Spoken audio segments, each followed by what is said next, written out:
I, 38 male. Guess I should explain how someone ends up being a licensed attorney while their wife thinks they're just a freelance IT consultant.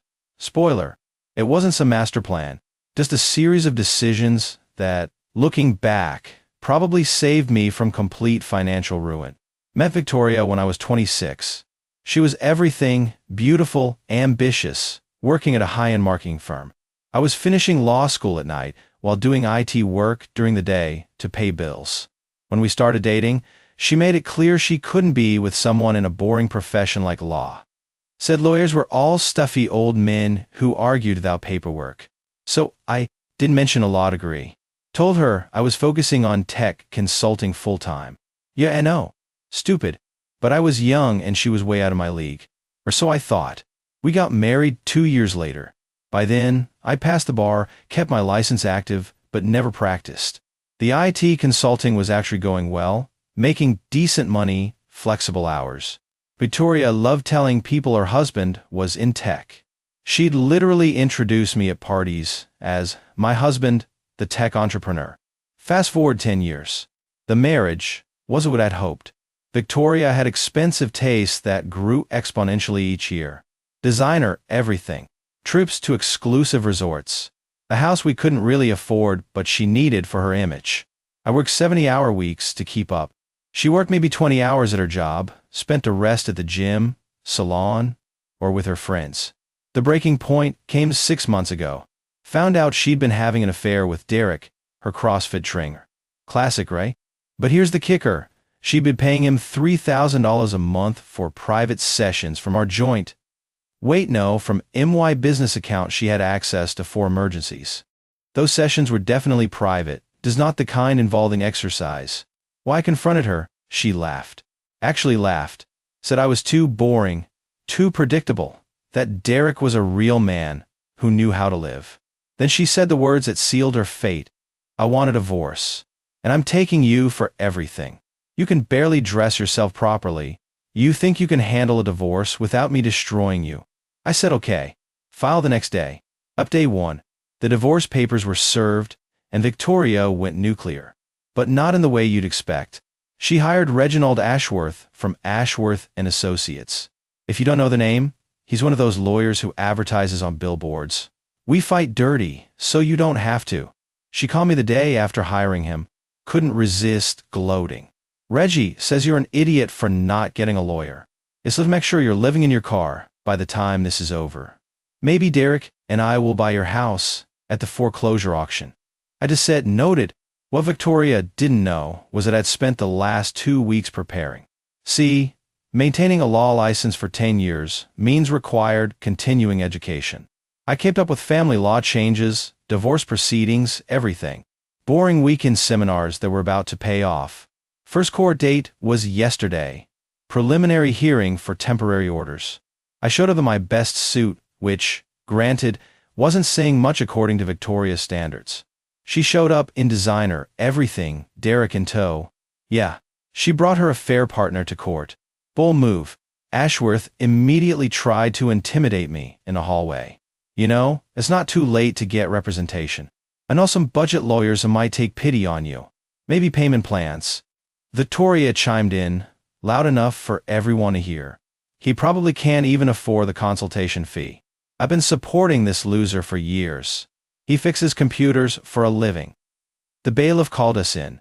Judge Martinez, older woman, no-nonsense type. Ashley stood up, all swagger.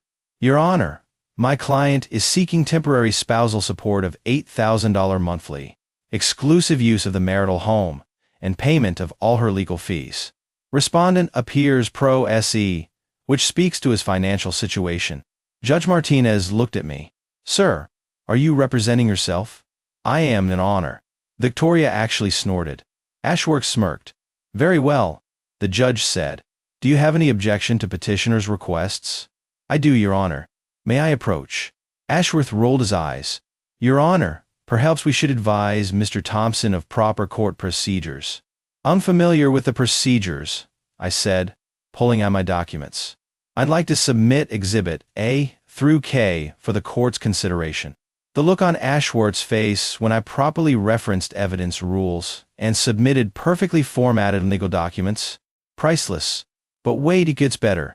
Your Honor, I continued, Exhibit A demonstrates the petitioner has been withdrawing $3,000 monthly from my business account for the past 18 months, allegedly for fitness training.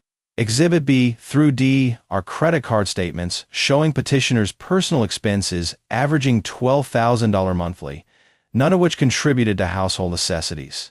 Exhibit E is particularly interesting. It's a social media post from petitioner dated last week, stating, and I quote, "Can't lead to taken for everything he's worth. Already planning my victory vacation with my real man." Victoria went pale. Ashworth fumbled with his papers.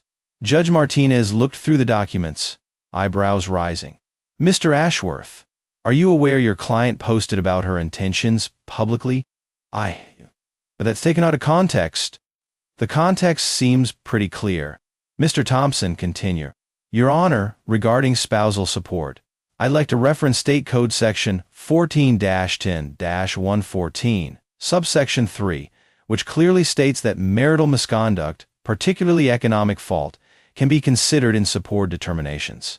The $54,000 taken from my business account without authorization constitutes economic misconduct." The judge was now looking at me with interest. "You seem surprisingly well-versed in family law, Mr. Thompson. I try to be prepared, Your Honor." Victoria leaned over to whisper urgently to Ashworth. He stood up, flustered. "Your Honor, we'd like to request a continuance to review these unexpectedly professional submissions." Denied. Mr. Thompson, anything else? "Yes, Your Honor. I'd like to address the issue of legal fees. Exhibit K is a retainer agreement between petitioner and Mr. Ashworth for $50,000, paid from an account containing funds transferred from our joint assets 2 days before filing. This appears to be dissipation of marital assets, which under precedent set in Hughes versus Hughes should be credited against petitioner's share of the marital estate." Ashworth's face went red. How did you? "Discovery is a wonderful thing," I said mildly. Judge Martinez actually seemed to be fighting a smile. "Mr. Thompson, I have to ask, what exactly do you do for a living?" "I run an IT consulting firm, Your Honor. Half of the past 12 years." "I see. Well, based on the evidence presented, I'll denying all requests for temporary support. Furthermore, petitioner is ordered to return the $54,000 taken from respondent's business account within 30 days. We'll revisit the issue of permanent orders of trial. Mr. Ashworth, I suggest you better prepare your client for what's ahead. Mr. Thompson seems quite capable of protecting his interests." Victoria exploded. "This is bullshit. He can't know all this. He fixes computers. I probably giggled it. Oh, Mrs. Thompson, you will control yourself in my courtroom," the judge warned. As we left, Derek was comforting a crying Victoria, while Ashworth looked like he'd swallowed a lemon. He cornered me outside. "Who's really helping you?" "No paralegal, no matter how good, could prepare those documents." I just smiled. "See you at trial, counselor."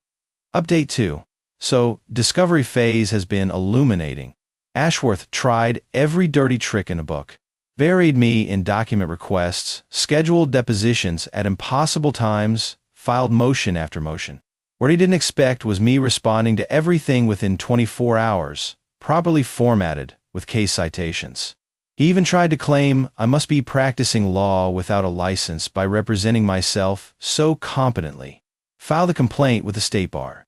That backfired spectacularly when the bar responded that pro-SE litigants are allowed to be as competent as they want to be. But the real fun came during Victoria's deposition. See, in discovery, I'd requested all communications between her and Derek. She claimed they'd only been involved for 2 months. Her text said otherwise. 3 years. 3 years of, "I can't wait to be done with that pathetic loser, and just a little longer until I can take him for everything." My favor was from Derek to her. "Babe, how much do you think we can get? I'm looking at boats online."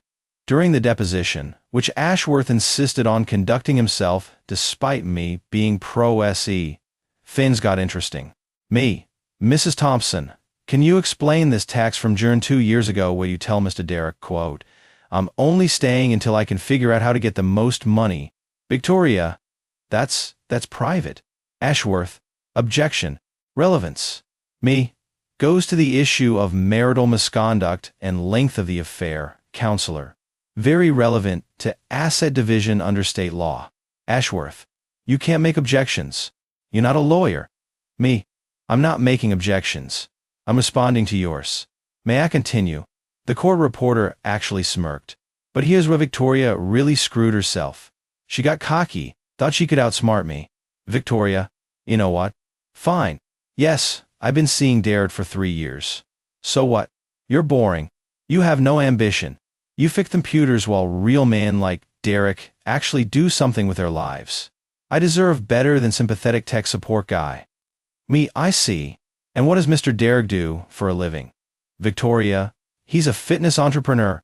Me, according to his tax returns, which were subpoenaed, he made $11,000 last year. Total. Victoria. That's because he's building his brand. Me, for 3 years. Shooter ran about how I didn't understand success, how Derek was going to be huge in the fitness industry, how I was just jealous. All on the record. All admissible. Ashworth tried to stop her, but she was on a roll. Talked about how she'd been planning this divorce for years, how she'd hidden assets, oops, how she made sure max out credit cards before filing because he'd have to pay half the debt anyway. By the end, even Ashworth looked defeated. Update 3. Ashworth tried to negotiate a settlement. Came to me with an offer. Look, let's be reasonable. Victoria gets the house. You pay $3,000 monthly for 2 years. Split the rest 50-50. Nobody needs to get hurt here. No. You realize if this goes to trial, if you get ugly, Victoria is prepared to talk about intimate matters. Your inadequacies. That's fine. He stared at me. I'm either the most confident man I've ever met or the stupidest. Maybe both. What Ashworth didn't know was that I'd been preparing something special for trial. See, Victoria had been posting on Instagram throughout our marriage. Lots of posts about her fabulous life, expensive purchases, trips with Derek, tagged as bestie while I was working. But the metadata on those photos? GPS coordinates, timestamps, really helpful for establishing timeline of the affair. But the crown jewel? A video she posted on her private Instagram story, which her friend Melissa screen recorded and sent to me after Victoria had screwed her over in some MLM scheme. In it, Victoria is drunk at a wine night, talking about her master plan to take that loser for everything and how thank God he's too stupid to get a real lawyer. I found my witness list. Ashworth called within an hour. Who the hell is Melissa Crawford? A witness. To what? You'll find out at trial. He tried to get her testimony excluded. Motion denied. Try to claim a video was inadmissible. Motion denied. The judge was getting tired of his tactics. Then, 2 days before trial, Victoria made her biggest mistake. She went on social media and posted, "Can't wait for court Monday. Watching my idiot ex try to play lawyer is going to be hilarious. Derek and I already have a champagne ready. Hashtag divorce selfie, hashtag upgrade your life, hashtag buy loser." I screenshot it, added it to my exhibits. Final update. Monday morning. The courtroom was packed. Apparently word had gotten out about the pro SE guy who was driving Ashworth crazy. Victoria showed up in a $3,000 dress. I know because she'd charged it to my credit card before I canceled it. Derek was there in the gallery, designer sunglasses on indoors. Judge Martinez looked at both tables. "Oh, we ready to proceed?" "Yes, Your Honor," Ashworth said, looking confident despite everything. "Yes, Your Honor," I replied. "Mr. Thompson," the judge said, "last chance. Are you sure you want to proceed without counsel?" "I'm sure, Your Honor." Victoria whispered something to Ashworth and smirked. The trial started with Ashworth's opening. He painted Victoria as a devoted wife who'd suffered through years of neglect with a workaholic husband who cared more about computers than his marriage. Derek was just a friend who'd been there for support. My turn. "Your Honor, I'll prove that this marriage ended not because of neglect, but because of greed. The petitioner conducted a 3-year affair, stole $54,000, hid assets, and by her own recorded admission, stayed in the marriage specifically to, quote, take him for everything. I presented my evidence methodically. The texts, the bank records, the social media posts, each piece building on the last. Ashworth objected constantly, but I knew the rules of evidence better than he expected. Then came Melissa's testimony. She detailed how Victoria had bragged about her plan, showed the video. Victoria's drunk confession played in the silent courtroom. The idiot thinks I love him. 3 more years, and I'll get half his business, the house, everything. Derek and I already picked out which yet we're buying with the settlement money. Victoria looked sick. Ashworth objected on every ground he could think of. All overruled. But the moment everyone's been waiting for. The big reveal. It came during my cross-examination of Victoria. Me. Mrs. Thompson, you've stated multiple times that I'm, quote, too stupid to handle this divorce properly. Can you elaborate? Victoria, getting confident again. You fix computers. You're not a lawyer. This whole thing is you try to pretend you're something you're not. May, I see. And you believe legal knowledge is important in situations like this? Victoria, obviously. That's why I hired a real lawyer where you played pretend. Me. Interesting. Your Honor, may I submit Exhibit Z? Ashworth. Objection. That wasn't on the exhibit list. Me, it's impeachment evidence, Your Honor. Goes to credibility of the witness. Judge, I'll allow it. I handed the bailiff a document. The judge's eyes widened as she read it. Me. Mrs. Thompson, can you read the highlighted portion? Victoria, confused, reading, active license to practice law in a state of, wait, what? Me? Please continue. Victoria, voice getting smaller, issued to Joshua Thompson, 10 years ago, in good standing. The courtroom erupted. Ashworth jumped up. Your Honor, this is, he's been practicing law without disclosure. May, no, Counselor.